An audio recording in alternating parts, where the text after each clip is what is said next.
ഹരി ഓം. ശ്രീകൃഷ്ണ കർണാമൃതം ലീലാശുകനാൽ എഴുതപ്പെട്ട ശ്രീകൃഷ്ണ കർണാമൃതത്തിലെ 1-ാം സർഗത്തിലെ 101-ാമത്തെ ശ്ലോകം മുതൽ 110-ാമത്തെ 110 ശ്ലോകങ്ങളാണ് ഈ സർഗത്തിലുള്ളത്. അത് 10 എണ്ണം ഒന്നിച്ച് വായിച്ചിടാമെന്ന് വിചാരിക്കുന്നു. ഗളദ്ബ്രീളാലോല മദനവനിതാ ഗോപവനിതാ മധുസ്ഫീതം ഗീതം കിമപി മധുരാശ്ചാപലധുരാ സമുദ്രംഭാ ഗുംഭാ മധുരിമഗിരാം മാദൃശഗിരാം ത്വയി സ്ഥാനേ ജാതേ ദധതി ചപലം ജന്മസഫലം. ശിഖരണി വൃത്തത്തിലാണ്. നമ്മൾ നാരായണീയം വായിക്കുന്ന പോലെ അല്ല ഇത് വായിക്കുന്നത്. ഇത്തിരി വ്യത്യാസത്തിലാണ്. നമ്മളത്ര നീട്ടിയൊന്നും അല്ല വായിക്കുന്നത്. ഇതിങ്ങനെ ഒന്ന് പഠിച്ച് നോക്കുക. ഗളദ്ബ്രീളാലോല മദന വനിതാ ഗോപവനിതാ മധുസ്ഫീതം ഗീതം കിമപി മധുരാശ്ചാപലധുരാം സമുദ്രംഭാ ഗുംഭാ മധുരിമഗിരാം മാദൃശഗിരാം ത്വയി സ്ഥാനേ ജാതേ ദധതി ചപലം ജന്മസഫലം. ത്വയി സ്ഥാനേ ജാതേ അത് അർത്ഥം എഴുതിയിട്ടുണ്ട്. ഞാൻ പിന്നെ അതൊന്ന് വായിക്കുകയാണ്. വെറുതെ ഒന്ന് വായിക്കുന്ന വാക്കുകളൊന്ന് കിട്ടാൻ വേണ്ടി. ലോല ഗോപവനിതാഹ ഗളത് വ്രീള മദനവനിത സ്ഫീതം ഗീതം മധു ചാപലധുര ചാപലമായ ചാപല്യം ആയ കാര്യങ്ങൾ ചെയ്യുന്ന കാമചാപല്യങ്ങൾ എന്നതിനകത്ത് അർത്ഥമായിട്ട് കൊടുത്തിരിക്കുന്ന കിമപി മധുരമായി മധുരിമ ഗിരാം ഇതിങ്ങനെ ഒഴുകിക്കൊണ്ടിരിക്കുന്ന മധുരിമ ഒഴുകിക്കൊണ്ടിരിക്കുന്ന വഴി മധുരിമയുള്ള മാതൃശഗിരാം എന്നെപ്പോലെ ഉള്ളവരുടെ വാക്കുകൾ ഗിരാം വാക്കുകൾ സമുജൃംഭ ഗുംഭ രചനകൾ ചപലം ജന്മ ചപലമായ ഈ ജീവിതം സഫലം ദധതി സഫലമാക്കി തീർക്കുന്നു. ദധതി അത് ഉണ്ടാക്കി അത് നൽകുന്നു തീർക്കുന്നു അങ്ങനെ ആയിട്ട് ഭവിക്കുന്നു എന്നൊക്കെയുള്ള അർത്ഥം. ലോകൈക സുന്ദരനായ ശ്രീകൃഷ്ണ ഭഗവാൻ സ്വാധീനനാണെന്ന് മനസ്സിലാക്കിയപ്പോൾ ആ ഗോപസ്ത്രീകൾ ഭഗവാനിൽ അനുരാഗമുണ്ടായിരുന്ന ആ ഗോപസ്ത്രീകൾ ലജ്ജയെല്ലാം അങ്ങ് വിട്ടു. ആ തൻ്റെ തന്നെ ആയിട്ടുള്ള ആളിൻ്റെ അടുത്ത് ലജ്ജയൊന്നും വേണ്ടല്ലോ. അപ്പോൾ ആ ലജ്ജയെല്ലാം വിട്ടിട്ട് രാസക്കേളികളിൽ മുഴുകി. ആര്? ഗോപസ്ത്രീകൾ. അവരെ വളരെ ഉറക്കെ പാടുവാനും തുടങ്ങി. അവരുടെ ആ മനോഹരമായ ആ ചാപല്യങ്ങൾ കാമചാപല്യങ്ങൾ അവരേർപ്പെട്ടു. അതുപോലെ അങ്ങനെ മാധുര്യം ഒഴുകുന്ന ആ ജന്മസാഫല്യം ലഭിച്ചു എന്ന് താല്പര്യം എന്നാണ് പറഞ്ഞിരിക്കുന്നത്. ഇവിടെ അർത്ഥം പറഞ്ഞിരിക്കുന്നത്. ഇതിനകത്ത് അതിന് വായിക്കാനൊന്നും ബുദ്ധിമുട്ടില്ലാത്തതാണ്. ഭവനം ഭുവനം വിലാസിനി ശ്രീ തനയൗ താമരസ ആസന സ്മരശ്ച പരിചാര പരമ്പരാ സുരേന്ദ്രാഹ തദപി ത്വച്ചരിതം വിഭോ വിചിത്രം. അല്ലയോ വിഭോ ഭഗവാനെ എന്ന് വിളിക്കാം. ആ വിഭോ വിചിത്രമാണ്. എന്താ? ഭവനം ഈ ഭവനം ലോകമാണ്. വിലാസിനി ശ്രീ പ്രിയതമ തൻ്റെ വിലാസിനിയായിരിക്കുന്ന ആ ഭഗവതി ദേവി ശ്രീ എന്ന് പറഞ്ഞാൽ ലക്ഷ്മിയാണ്. തനയോ മക്കൾ ആരൊക്കെയാണ്? താമരസാസന താമര പൂവിലുണ്ടായത് തൻ്റെ പൂക്കളിൽ നിന്നുണ്ടായ താമരയിൽ നിന്നുണ്ടായ ബ്രഹ്മാവ് ഒരു മകൻ. പിന്നെ ഒന്ന് സ്മരച്ച കാമദേവൻ. സ്മരണയ്ക്കേ ഉള്ളൂ അല്ലേ? കാമദേവന് ഇതില്ല, എന്താ രൂപമില്ല. അത് എങ്ങനെ വേണേലും ആകാം. എല്ലാവരുടെയും മനസ്സിൽ കയറിയിരുന്നോളാനാണ് പറഞ്ഞത് കാമദേവനോട്. അതുപോലെ പിന്നെ തനയോ 2 തനയന്മാർ താമരസാസന സ്മരച്ച 2 പേര്. സ്മര എന്ന് പറഞ്ഞാൽ കാമദേവ മനസ്സിലുള്ളതാണ്. പരിചാര പരമ്പര പരിചാരകരൊക്കെ ജോലികൾ ചെയ്യുന്നവരോ ദേവേന്ദ്രൻ മുതലായവരാണ്. അങ്ങനെയായാലും അങ്ങയുടെ ചരിതം വിചിത്രമാണ് എന്ന് പറഞ്ഞത്. അത് രണ്ട് തരത്തിൽ വ്യാഖ്യാനിക്കുന്നുണ്ടെന്ന് ഇതിനകത്ത് തന്നെ പറയുന്നുണ്ട്. അപ്പോൾ രണ്ടർത്ഥവും നിങ്ങൾ വായിക്കുക കേട്ടോ. അപ്പം നമുക്ക് മനസ്സിലാകും ഭഗവാനെ ഈ ലോകം എല്ലാം സ്വന്തം ഗൃഹം പോലെ സ്വാധീനമാണ്. ഐശ്വര്യം തനിയെ ഉണ്ട്, കാരണം തൻ്റെ കൂടെ ലക്ഷ്മി ദേവിയുണ്ട്. ആ കാമദേവൻ്റെ അവതാരമാണെന്ന് മകൻ പ്രദ്യുമ്നനാണെന്ന് പറയുന്നുണ്ട്. സൃഷ്ടിക്കുന്ന ആ ബ്രഹ്മാവും തൻ്റെ മകൻ തന്നെയാണ്. അപ്പോൾ അതുപോലെ ഇന്ദ്രാദി ദേവന്മാരെല്ലാം എൻ്റെ ഭൃത്യന്മാരാണ്. അങ്ങനെയൊക്കെ ആയിട്ട് ഉള്ള അത്ഭുതം ഉളവാക്കുന്ന ആണല്ലോ അങ്ങയുടെ കഥകൾ. ഇത്രയൊക്കെ നിലയുണ്ടായിട്ടും ഇത്രയൊക്കെ വലിയ ആളായിട്ടും അങ്ങ് ഈ ബാലകേളികൾ ഒട്ടും വിട്ടിട്ടില്ലല്ലോ എന്നോർക്കുമ്പോൾ ഞങ്ങൾക്ക് അത്ഭുതം തോന്നുന്നു. രണ്ടാമതൊരർത്ഥവും കൂടെ കൊടുത്തിട്ടുണ്ട്, അത് വായിച്ചോളുക. ഇത് ഒന്നുകൂടെ വായിക്കാം. ഭവനം ഭുവനം വിലാസിനി ശ്രീഹി, പിന്നെ വെട്ടിക്കളയുക. തനയൗ താമരസാസന സ്മരശ്ചാം, സ്മര എന്ന് തന്നെ വായിക്കണം കേട്ടോ. അത് സ്മരഹ എന്ന് ഇവിടെ അർത്ഥം കൊടുത്തിരിക്കുന്നതിനകത്ത് സ്മരഹാച്ച സ്മരഹ എന്നൊരു വാക്ക്, ഇത് കാമദേവനുണ്ട് പേര്. പിന്നെ പിന്നെ ഒന്നുമില്ല, അർത്ഥം പറയാനുണ്ട്. പരിചാര പരമ്പര സുരേന്ദ്രാഹ, അവിടെ സുരേന്ദ്രാഹ എന്നാക്കിയിട്ട് പിന്നെ നാലാമത്തെ ലൈനിൻ്റെ ആദ്യത്തെ വെട്ടിക്കളയുക. തദപി ത്വച്ചരിതം വിഭോ വിചിത്രം. 103. ദേവസ്ത്രീലോകി സൗഭാഗ്യ കസ്തൂരി തിലകാങ്കുര ജീയാദ്വ്രജാംഗനാനംഗ കേളി ലളിത വിഭ്രമഃ. ദേവസ്ത്രീലോകി ത്രിലോകി എന്നേ ഉള്ളൂ കേട്ടോ. ദേവഹ ത്രിലോകി. ദേവസ്ത്രീലോകി സൗഭാഗ്യ കസ്തൂരി തിലകാങ്കുര ജീയാദ്വ്രജാംഗനാനംഗ കേളി ലളിത വിഭ്രമഃ. ജീയാദ്വ്രജാംഗനാനംഗ അനംഗ കേളി ലളിത വിഭ്രമ. ത്രിലോകി സൗഭാഗ്യ കസ്തൂരി തിലകാങ്കുര, 3 ലോകങ്ങൾക്കും സൗന്ദര്യമുണ്ടാക്കുന്ന കസ്തൂരി പൊട്ടോടുകൂടി, കസ്തൂരി തിലകത്തോടുകൂടി. വ്രജാംഗന ആനംഗകേളി ലളിത വിഭ്രമ, ഗോപസ്ത്രീകളുടെ അനംഗകേളി, അനംഗൻ കാമദേവൻ്റെ ആ കേളി, കാമകേളികളിലെ ലളിത വിഭ്രമ, അതിനകത്ത് മുഴുകിയിരിക്കുന്ന ദേവ അല്ലയോ ഭഗവാനെ, അല്ലയോ ദേവ. ജീയാത് എല്ലാ ഉയർച്ചയോടും കൂടി വിജയിച്ചരുളുക. നീല നിറമായതുകൊണ്ടാണ് ശ്രീകൃഷ്ണനെ കസ്തൂരി തിലകമാക്കിയത്. ഗോപീജനവല്ലഭനായതുകൊണ്ട് ലീലാവിലാസനമാക്കിയത്. അങ്ങനെ കാര്യങ്ങൾ അതിനകത്ത് പറയുന്നതെല്ലാം ഇതൊന്ന് ശ്രദ്ധിച്ച് നിങ്ങൾ വായിക്കുക. ബാക്കി എഴുതിയിരിക്കുന്ന ഭാഗങ്ങളെല്ലാം ശ്രദ്ധയോടെ കൂടി നന്നായിട്ട് പഠിക്കണം. കാരണം വ്യക്തമായിട്ട് എഴുതിയിട്ടുള്ളത് കൊണ്ട് പഠിക്കാൻ ഒട്ടും തന്നെ ബുദ്ധിമുട്ടില്ല അത് വായിച്ച് മനസ്സിലാക്കാൻ. പ്രേമദം ച മേ കാമദം ച മേ വേദനം ച മേ വൈഭവം ച മേ ജീവനം ച മേ ജീവിതം ച മേ ദൈവതം ച മേ ദേവനാപരം. നാപരം അവിടെ നല്ലാതെ അപരമായിട്ട് വേറെ ഒന്നുമില്ല ഇവിടെ എന്നാ പറയുന്നത്. ഏതൊക്കെയാ അല്ലയോ ദേവ. മേ പ്രേമദം ച മേ എന്നുള്ളത് എടുത്തോണം. അതിൻ്റെ അവസാനത്തെ ലൈനിൽ ദൈവതം ച മേ ദേവ നാപരം, വേറെ ആരുമില്ല. എല്ലാം എന്നാണ് ചം. എനിക്ക് സ്നേഹത്തെ നൽകുന്നതും കാമത്തെ നൽകുന്നതും അറിവിനെ നൽകുന്നതും ശക്തിയെ നൽകുന്നതും ജീവനായി തന്നെ തീരുന്നതും എൻ്റെ ജീവൻ തന്നെ അങ്ങാണ്. ആ ജീവിതം തന്നെ ആയതും എൻ്റെ ജീവനും ജീവിതവും അങ്ങാണ്. എല്ലാ തരത്തിലുള്ള ആരാധനയ്ക്കും പാത്രമായിട്ടുള്ളതും അങ്ങാണ്. എൻ്റെ ഭാഗ്യമാണ് അങ്ങയെ ആരാധിക്കുന്നത്. അവിടെ നിന്നല്ലാതെ മറ്റാരുമല്ല. അപരം വേറെ ആരുമല്ല.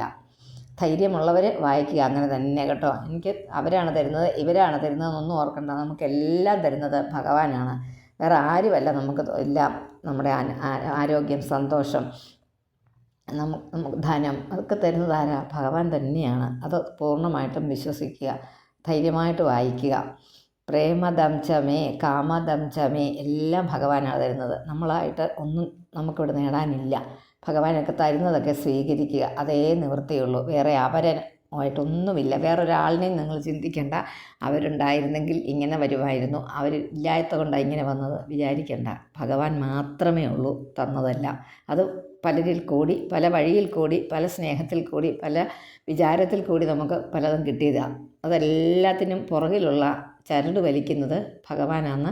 പൂർണ്ണമായിട്ട്, പരിപൂർണമായിട്ട്. ഞാൻ ആ ഒരു വാക്ക് എപ്പോഴും പറയുന്നതെന്ന് വെച്ചാൽ, ഇടയ്ക്കൊരു സന്ദേഹം നമുക്ക് വരും. നമുക്ക് ആ സന്ദേഹമാണ് നമ്മളിൽ അസൂയ, പിന്നെ മതം, ഗർവ്, ഇതൊക്കെ ഉണ്ടാക്കി തീർക്കുന്നത്. അഹങ്കാരം നമ്മൾ മലയാളത്തിൽ പറയുന്ന അഹങ്കാരം, ആ ഒരു ഞാൻ വലിയ ഏതാണ്ടാണെന്നുള്ളൊരു ചിന്ത, അതൊക്കെ വരുന്നത് എവിടെയാണ്? ഇതേതോ എൻ്റെ ഒരു കഴിവ് കൊണ്ടാണ്, എൻ്റെ ഒരു ആൾക്കാരുടെ അല്ലെ ഞാനൊരു ധനികയാണ്, അല്ലെങ്കിൽ അങ്ങനെ എന്തെങ്കിലും ഞാനൊരു ജ്ഞാനിയാണ്, അങ്ങനെ ഓർക്കാം. ജ്ഞാനം തപശ്ച വിനയാന്വിതമേവ മാന്യം യാഹി അംബരീഷ ചരിതത്തിൽ ഭട്ടതിരി നല്ല സുന്ദരമായിട്ട് എഴുതി വെച്ചിട്ടുണ്ട്. ജ്ഞാനം തപശ്ച വിനയാന്വിതമേവ മാന്യം. മാന്യമായിട്ടുള്ള വിനയാന്വിതമായിരിക്കണം ജ്ഞാനമാണെങ്കിലും തപസ്സാണെങ്കിലും ഒക്കെ. അല്ലെങ്കിൽ ഈ ഗതി വരും, ദുർവാസാവിൻ്റെ ഗതി നമുക്കും വരും. അതങ്ങനെ ആകാൻ പാടില്ല. അതുകൊണ്ട് എപ്പം നമ്മുടെ തല പൊക്കുന്നെന്ന് തോന്നും, അപ്പം നമ്മൾ മനസ്സുകൊണ്ട് അടിച്ചമർത്തണം. നമ്മളല്ല ഇത് ചെയ്യുന്നത്, ഭഗവാനാണ് നമുക്ക് ഈ തന്നിരിക്കുന്നത്. ഏതു കാര്യമോ, എന്തും സൗന്ദര്യമോ ഒന്നും നിലനിൽക്കുന്നതല്ല. ഒന്നും തീരുമാനം ഇന്നുള്ളതെല്ലാം നമുക്ക് നാളെയും ഉണ്ടാകുമെന്ന് വിചാരിക്കേണ്ട. ഇന്നില്ലാത്തതൊക്കെ നാളെ ഉണ്ടാകുകയില്ലെന്നും വിചാരിക്കേണ്ട. അങ്ങനെയുണ്ടൊരു കാര്യം കേട്ടോ. നമുക്കിന്നില്ല എന്നോർത്ത് സങ്കടപ്പെട്ട് ദുഃഖിച്ചു ഇരിക്കേണ്ട. നാളെ അത് ഉണ്ടാകാൻ മേലെന്നില്ല. ഞാനത് എന്ത് കാര്യം പറയുമ്പോഴും ഇതിനൊരു വെറുതെ ഇങ്ങനെ പറഞ്ഞു പോയാൽ മതിയില്ലല്ലോ. നമ്മുടെ കാര്യം കൊണ്ട് നമ്മുടെ ജീവിതത്തോട് കൂട്ടിച്ചേർത്താലേ ഇതിനകത്തൊരു പ്രയോജനമുള്ളൂ. അതുകൊണ്ട് ഈ ശ്ലോകം ശ്രദ്ധിച്ച് പഠിക്കുക. എന്താ, എല്ലാം അങ്ങാണ്. വേറെ അപരനായിട്ട് വേറെ ആരും ഇവിടെ നമ്മളെ നമുക്ക് വേണ്ടിയിട്ടൊന്നും ചെയ്യാൻ അപരനായിട്ട് ആരും നിൽപ്പില്ല. ആരൊക്കെയും നിൽപ്പുണ്ടെങ്കിൽ അത് ഭഗവാന്റെ നിർദ്ദേശപ്രകാരം നമുക്ക് വേണ്ടി അവരെ വെച്ചിരിക്കുന്നതേ ഉള്ളത് ഓർത്താൽ മതി. പ്രേമദം ച മേ കാമദം ച മേ വേദനം ച മേ വൈഭവം ച മേ ജീവനം ച മേ ജീവിതം ച മേ ദൈവതം ച മേ ദേവനാപരം മാധുര്യേണ വിജൃംഭന്താം വാചോ നസ്തവ വൈഭവേ ചാപല്യേന വിവർദ്ധന്താം ചിന്താ നസ്തവ ശൈശവേ. മാധുര്യേണ വിജൃംഭന്താം വാചോ നസ്തവ വൈഭവേ ചാപല്യേന വിവർദ്ധന്താം ചിന്താ നസ്തവ ശൈശവേ. വാചക അല്ല ഞങ്ങളുടെ വാചക വാക്കുകൾ നിൻ തിരുവടിയുടെ അങ്ങയുടെ വൈഭവമാകുന്നു, അങ്ങയുടെ മഹാത്മ്യമാകുന്നു. മാധുര്യേണ വിജൃംഭത മാധുര്യം കൊണ്ട് വികസിക്കപ്പെട്ട ചിന്ത ഞങ്ങളുടെ ചിന്തകൾ എന്ന് പറഞ്ഞ ഇവിടെ ചിന്തകൾ ഞങ്ങളുടെ ചിന്തകൾ തവ ശൈശവേ അങ്ങയുടെ ശൈശവത്തിലെ ചാബല്യേന വിവർദ്ധന്താം ചാബല്യങ്ങളെ ഓർത്ത് വർദ്ധിക്കുമാറാകട്ടെ. അങ്ങയുടെ ശ്രീകൃഷ്ണ ഭഗവാന്റെ ബാലലീലകൾ കേട്ട് സന്തോഷിക്കാത്തവരായിട്ട് ഒരു ഹിന്ദുവും ഉണ്ടാവില്ല അല്ലേ? ഒരു കഥയെങ്കിലും എവിടെയെങ്കിലും കേട്ടറിയാത്ത ഒരു ഹിന്ദു വിശ്വാസിയും കാണുകയില്ല. എവിടെയെങ്കിലും കേട്ടിട്ടുണ്ട് ശ്രീകൃഷ്ണൻ്റെ കാര്യം. വെറുതെ പറയും, എന്തെങ്കിലും സ്ത്രീകളുമായിട്ടൊക്കെ ഒരുപാട് ഇടപഴകി ആവശ്യമില്ലാത്തതായിട്ടുള്ള ഇടപെടലുകളൊക്കെ ഉണ്ടാകുന്ന ആളിനെക്കുറിച്ച് പറയുന്നൊരു വാക്കുണ്ട്, ഗോപാലകൃഷ്ണനാണ്.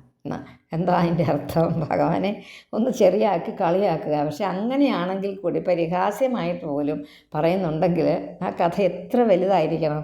ആ കഥയൊക്കെ നടന്നത് എപ്പോഴാണ്? 12 വയസ്സിന് മുമ്പാണ് കേട്ടോ. ഭഗവാൻ 12 വയസ്സായപ്പോൾ മധുരയ്ക്ക് പോയി. അപ്പോൾ അതിന് മുമ്പ് നടന്ന ആ കേളികളിൽ പെട്ടതാണ് ഇതും. ആ ഗോപാലകൃഷ്ണനായിട്ട് സ്ത്രീകളുടെ കൂടെ നടക്കാൻ അദ്ദേഹം ഇഷ്ടപ്പെട്ടു, അവരുടെ മനസ്സറിയാൻ. അതുകൊണ്ട് നമ്മൾ സ്ത്രീകൾ ഇവിടെ ഇരിക്കുന്ന നമ്മുടെ ഗ്രൂപ്പിലുള്ള എല്ലാവരും സ്ത്രീകൾ തന്നെയാണ്. 1-2 പേര് അല്ലാത്തതുള്ളവർ ഇത് കേൾക്കുന്നുണ്ടെന്ന് തോന്നുന്നില്ല. അപ്പോൾ നമ്മൾ സ്ത്രീകൾ ഭഗവാനെ ആരാധിക്കുന്നുണ്ടെങ്കിൽ, ശ്രീകൃഷ്ണ ക്ഷേത്രങ്ങൾ സ്ത്രീകളുടെ തിരക്കാണ്. അത് സ്ത്രീകൾ ചുമ്മാ ഒന്നും വെറുതെ പോകത്തൊന്നുമില്ല സ്ത്രീകൾ അല്ലേ? ശ്രീകൃഷ്ണ ഭഗവാന്റെ ക്ഷേത്രങ്ങളിൽ വെറുതെ ആരെങ്കിലും പോകാറുണ്ടോ? നന്നായിട്ട് ഒരുങ്ങിച്ചമഞ്ഞ് നല്ല വസ്തുക്കളൊക്കെ ഭഗവാന് കൊടുക്കും. എന്തെങ്കിലും കൊണ്ട് കൊടുക്കാനായിട്ട്, എന്തെങ്കിലും ഒരു സമർപ്പണത്തോടു കൂടിയായിരിക്കും നമ്മൾ കൃഷ്ണൻ്റെ അടുത്ത് പോകുന്നത്. വെറുതെ പോകത്തില്ല. എന്നുവെച്ചാൽ സാധാരണ രീതിയിൽ ചുമ്മാ അന്ന് അമ്പലത്തിൽ പോയേക്കാം അന്നോർത്തങ്ങനെ അങ്ങനെ അല്ല. എല്ലാ സ്ഥലങ്ങളും എല്ലാവരും അങ്ങനെയാണെന്ന് തോന്നുന്നു. ഞാനങ്ങനെയാണ് കേട്ടോ. ഭഗവാന്റെ അടുത്ത് പോകുമ്പോൾ, ഗുരുവായൂരൊക്കെ പ്രത്യേകിച്ച് പോകുമ്പോൾ നമ്മൾ നല്ല വേഷമൊക്കെ നമുക്കുള്ളതിലൊക്കെ ഏറ്റവും നല്ല വേഷമൊക്കെ ധരിച്ച് ഭഗവാൻ നമ്മളോടൊരു സ്നേഹമൊക്കെ തോന്നാനൊക്കെ നല്ലൊരു ഭംഗിയായിട്ട് നമ്മളെ കൊണ്ട് പറ്റുന്ന നമ്മുടെ സൗന്ദര്യമൊക്കെ ഭഗവാൻ തരുന്നതാണല്ലോ, നമ്മളല്ലല്ലോ ഉണ്ടാക്കിയിരിക്കുന്നത്. അപ്പോൾ നമ്മളൊക്കെ സുന്ദരിമാരാണ്, എല്ലാവരും ഭഗവാന്റെ നോട്ടത്തിൽ സുന്ദരിമാരാണ്. കുബ്ജെ വരെ ആ സുന്ദരി എന്ന് വിളിച്ച ആളാണ്. അപ്പം നമ്മളെയൊക്കെ അതുപോലെ സൗന്ദര്യമുള്ളവരായിട്ടാണ് ഭഗവാന്റെ കരുതൽ. അത് ഓർത്തോണം കേട്ടോ, അതെപ്പോഴും ഓർത്തോണം. ഭഗവാൻ നമ്മളെല്ലാം സുന്ദരിമാരായിട്ടാണ്, വേറെ ആരും അങ്ങനെ കരുതുന്നില്ല, ഭഗവാൻ മാത്രമേ അങ്ങനെ കരുതുന്നുള്ളൂ. ശ്രീകൃഷ്ണ സാക്ഷാൽ പരബ്രഹ്മ ശ്രീകൃഷ്ണൻ മാത്രമേ അങ്ങനെ പറയുന്നുള്ളൂ. അങ്ങനെ ഒരു ദൈവം പ്രത്യേകിച്ച് നമുക്കായിട്ട് ഇവിടെ ഒരുക്കി വെച്ചിരിക്കുക, സ്ത്രീകൾക്കായിട്ടൊരു പ്രത്യേക നമുക്ക് എന്തിനും ആശ്രയിക്കാവുന്ന ഒരാൾ. അതല്ല എത്ര ചേർത്ത് പിടിച്ചിരിക്കുന്നത്, രാധാദേവിയെ എപ്പോഴും ചേർത്ത് പിടിച്ച് നിൽക്കുന്ന കൃഷ്ണനെ നമ്മൾ കാണാറില്ലേ? അങ്ങനെ ഒരു ചേർത്ത് പിടിക്കൽ മഹാദേവൻ ചെയ്തിട്ടുണ്ട്. എന്താ, പാതി വിഭജിച്ച് കൊടുത്തു അങ്ങ്, ഇതും കൊണ്ട് പൊക്കോ, നീ എൻ്റെ ശരീരത്തിൻ്റെ പകുതി നീ എടുത്തോ, ഞാൻ പകുതിയായിട്ടിരുന്നോളാമെന്ന് എന്ന് പറഞ്ഞതുപോലെ. അങ്ങനെയല്ല, ഭഗവാൻ നമ്മളെ ചേർത്ത് പിടിച്ചിരിക്കുന്ന, നമുക്ക് പകുതി നമ്മളെ പറഞ്ഞു വിടുകയല്ല, അല്ലെങ്കിൽ നമ്മളെ അകത്തോട്ട് കയറുകയല്ല, നമ്മളിലോട്ട് ആവേശിക്കുകയല്ല, നമ്മളെ ചേർത്ത് പിടിക്കുകയാണ്. രണ്ടല്ലേ? അതെ, പൂർണ്ണമായിട്ടും രണ്ടാണ്. നമ്മളെ എപ്പോഴും ഭഗവാൻ അടുപ്പിച്ചടുപ്പിച്ച് നിർത്തും. അപ്പോൾ നമ്മളും അങ്ങനെ തന്നെയാണ്. അതാണ് ഈ ഭഗവാന്റെ ബാലകേളികൾ അറിയാത്ത, കേട്ടിട്ട് സന്തോഷം വരാത്ത ഒരു മനുഷ്യൻ പോലും ഉണ്ടാവില്ല എന്നാണ് കവി പറഞ്ഞത്. അതാണ് ചിന്താശൈശവേ, ശിശുകാലത്തിലുള്ള ശൈശവകാല കിശോര ആകൃതി. അത് എപ്പോഴും പറയുന്നുണ്ട്. യാനി ത്വച്ചരിതാമൃതാനി രസനാലേഹ്യാനി ധന്യാത്മനാം യേവാ ശൈശവചാപലവ്യതികരാ രാധാപരാധോന്മുഖാഃ യാവാ ഭാവിതവേണുഗീതിഗതയോ ലീലാമുഖാംഭോരുഹേ ധാരാവാഹികയാ വഹന്തു ഹൃദയേ താന്യേവ മേ. നിങ്ങൾ വായിക്കാമേ. യാനി ത്വച്ചരിതാമൃതാനി രസനാലേഹ്യാനി ധന്യാത്മനാം യേവാ ശൈശവചാപലവ്യതികരാം യേവാ ശശൈവ ചാപലവ്യതികരാ രാധാപരാധോന്മുഖ യാവാ ഭാവിതവേണുഗീതിഗതയോ ലീലാമുഖാംഭോരുഹേ ധാരാവാഹികയാ വഹന്തു ഹൃദയേ താന്യേവ മേ. പുണ്യവാന്മാർക്ക് ധന്യാത്മാനാം എന്ന് പറഞ്ഞിട്ടുണ്ട് ഇവിടെ.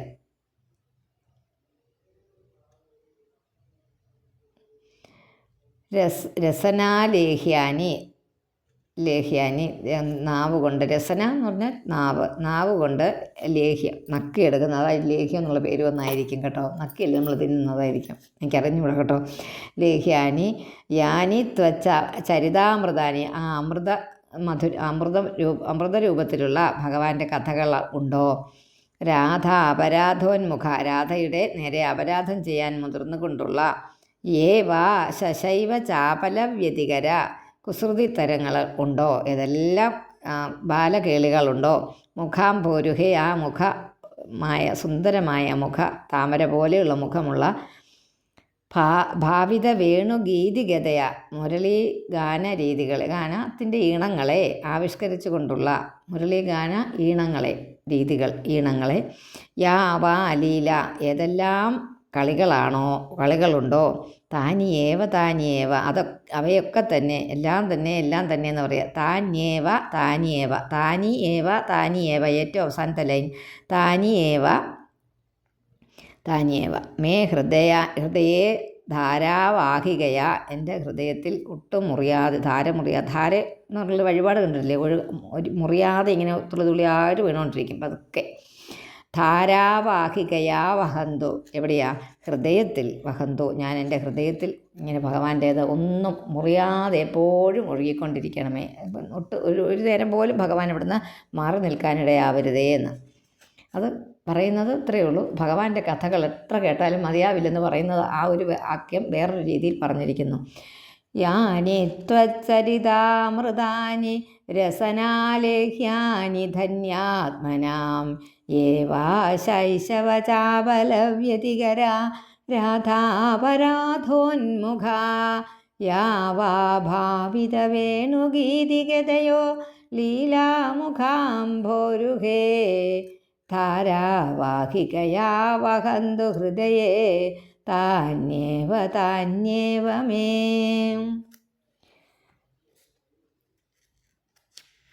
106 107 ഇനിയെ.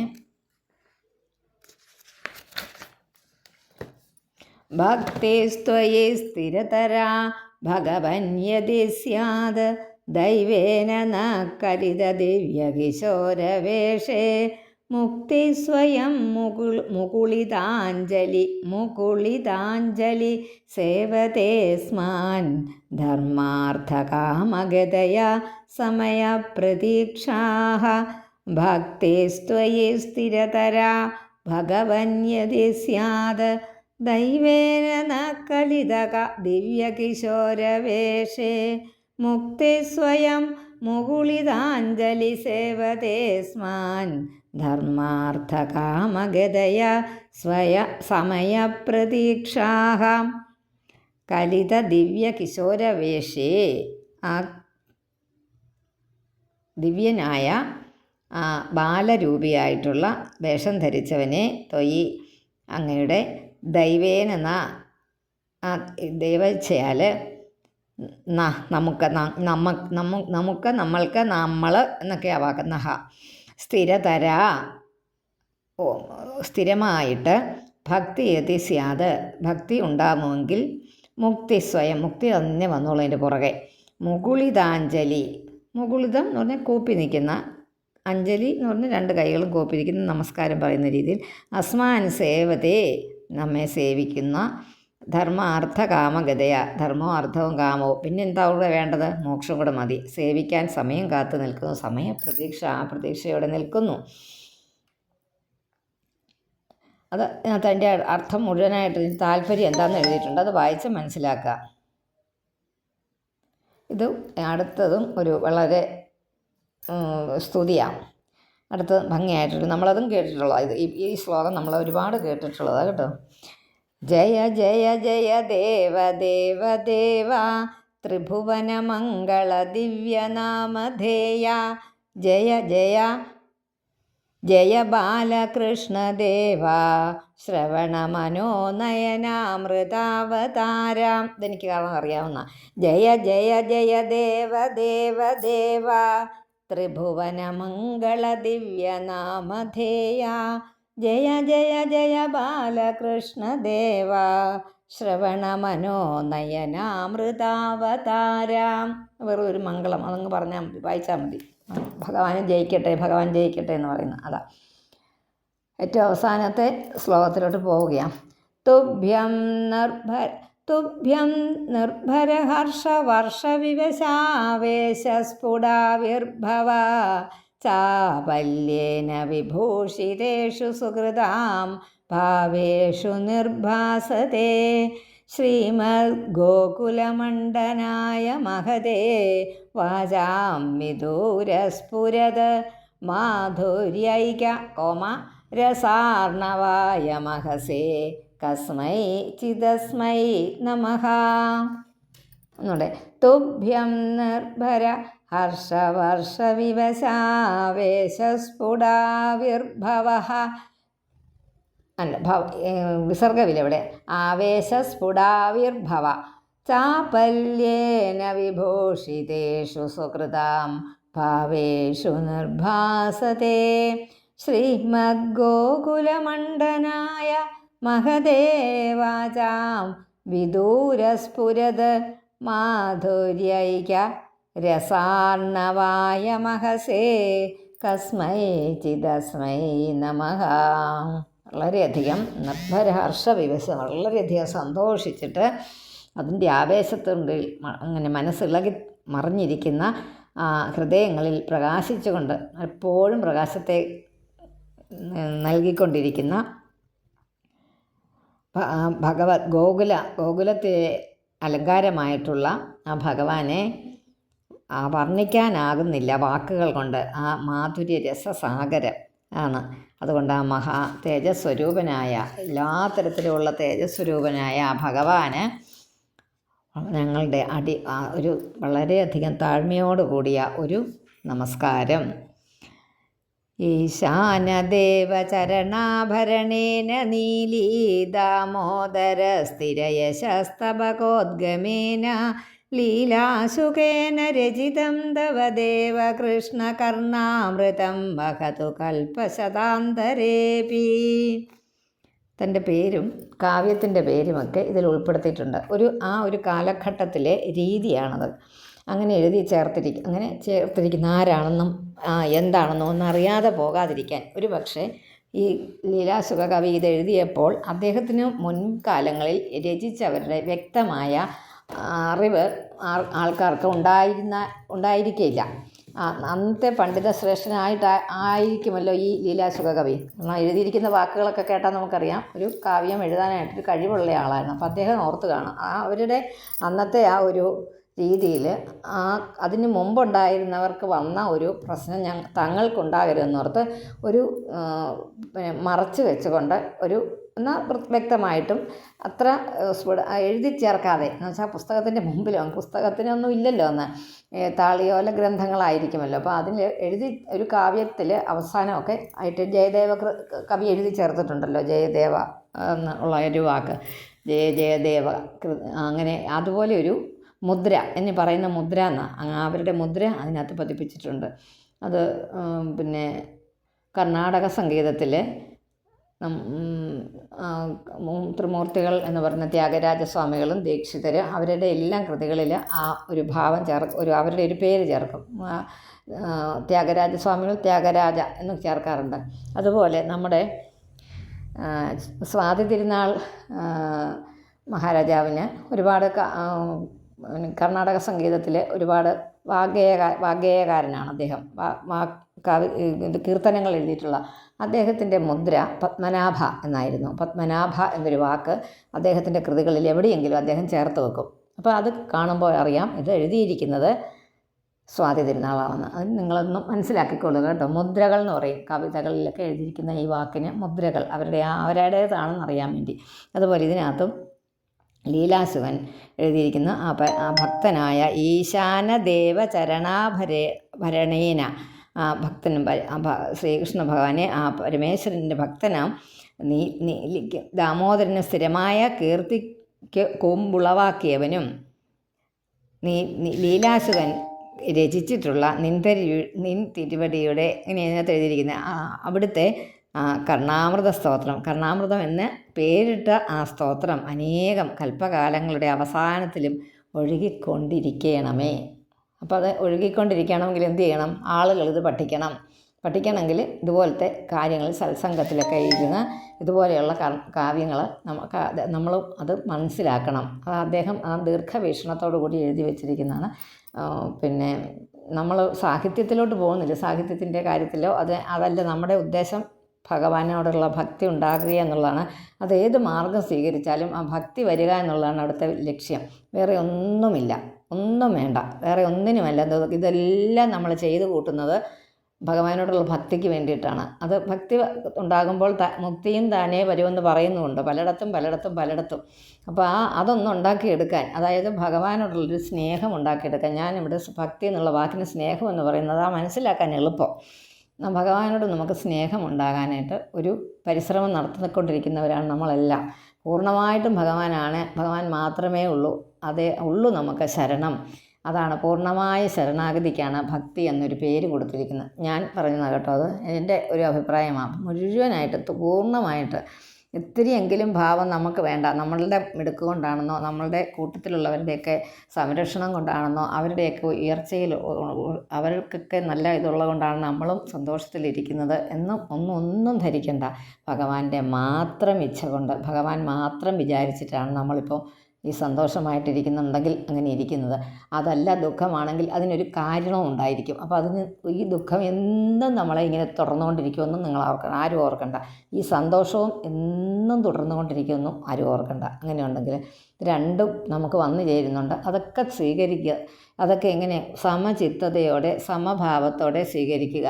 ആ ദുഃഖം വരുമ്പോഴും ഓർക്കുക, ഇനി ഇതിൻ്റെ പുറകെ എന്തോ എനിക്ക് സമാശ്വസിക്കാനുള്ളതൊന്ന് വരുമെന്ന്. സമാശ്വസിച്ച് സമാധാനത്തിൽ വളരെ സ്മൂത്തായിട്ട് പോകുന്നവർ ഓർക്കുക, എവിടെയെങ്കിലും ഒന്ന് തട്ടി വീഴാനും ഇടയുണ്ട് എന്നെപ്പോഴും ഓർത്തിരിക്കുക. അതൊരു നെഗറ്റീവായിട്ട് ചിന്തിക്കേണ്ട കേട്ടോ. ഞാനിത് പറയുന്നത് എൻ്റെ വീട്ടിൽ ഞാൻ എന്ത് പറയുമ്പോഴും പറയും, ഭഗവാൻ അനുവദിച്ചാൽ അതിനൊരു വാക്ക് ഞാൻ അതിൻ്റെ കൂടെ പറയും. കാരണം അത് എന്തിനാണെന്ന് വെച്ചാൽ ഞാൻ എൻ്റെ മനസ്സിനെ അത് മനസ്സിലാക്കുക. എപ്പോഴും എല്ലാം നമ്മളുടെ അനുകൂലമായിട്ട് പ്രവർത്തിക്കാൻ, അനുകൂലമായിട്ട് നമുക്ക് വരാൻ സാധ്യത ഉണ്ടാകുന്ന നമ്മളെപ്പോഴും ചിന്തിക്കരുത്. എല്ലാം എപ്പോഴും എനിക്ക് അനുകൂലമായിട്ട് ഇരുന്നു കൊള്ളണം, അതിന് വേണ്ടിയിട്ട് ഞാൻ ഇന്നത് ചെയ്യും. അതിന് വേണ്ടിയിട്ടാണ് നമ്മൾ എല്ലാ പരിശ്രമങ്ങളും എന്തിനു വേണ്ടിയിട്ടാണ്? എല്ലാ കാര്യങ്ങളും നമുക്ക് അനുകൂലമായിട്ട് വരാൻ വേണ്ടിയിട്ടാണ് നമ്മൾ ചെയ്യുന്നത്. അല്ലെ, ആലോചിച്ച് നോക്കിയാൽ ശരിയല്ലേ?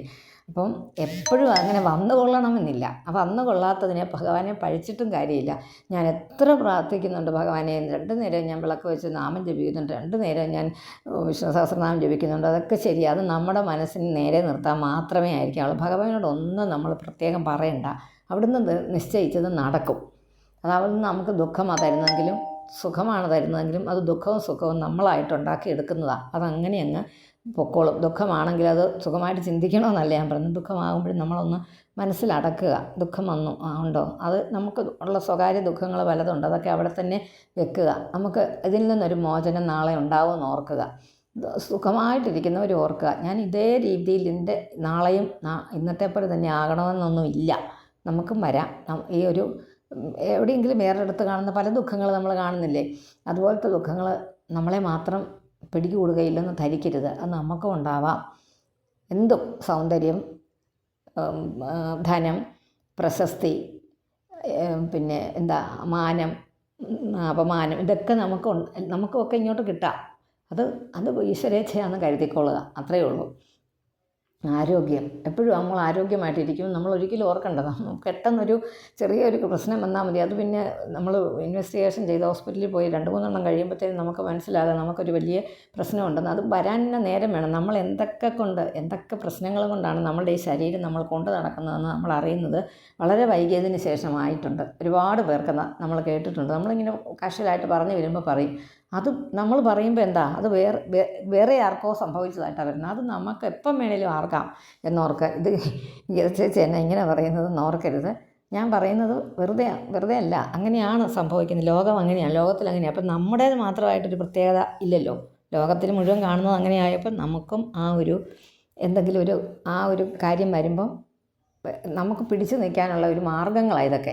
അതെല്ലാം ഭഗവാനിലോട്ട് അങ്ങ് ആക്കിക്കൊള്ളുക. ഭഗവാന്റെ ഇച്ഛയാണെന്ന് ആക്കിക്കൊള്ളുക. ഭഗവാന് വേണ്ടി ചെയ്യുന്നതായിട്ട് ആക്കിക്കൊള്ളുമ്പോൾ ആയിട്ട് ചെയ്യുമ്പോൾ നമുക്ക് കർമ്മങ്ങൾ കൊണ്ട് ബന്ധം വരികയില്ലെന്ന് പറഞ്ഞു, ബന്ധിപ്പിക്കുകയില്ലെന്ന് പറഞ്ഞ പോലെ ഇങ്ങനത്തെ കാര്യങ്ങൾ വരുമ്പോഴും നമ്മൾ ഭഗവാനിൽ അതങ്ങ് വിട്ടേക്കുക. ഭഗവാന്റെ ഇച്ഛയാണത് നടക്കട്ടെ എന്ന്. ഹരി ഓം. അപ്പോൾ ഇതുകൊണ്ട് തീർന്ന് നമുക്ക് ഈ 1-ാം സർഗം. ഇനിയും സപ്താഹം കഴിഞ്ഞതിന് ശേഷമേ ശ്രീകൃഷ്ണ കർണാമൃതം നമ്മൾ വായിക്കുന്നുള്ളൂ. ഹരി ഓം.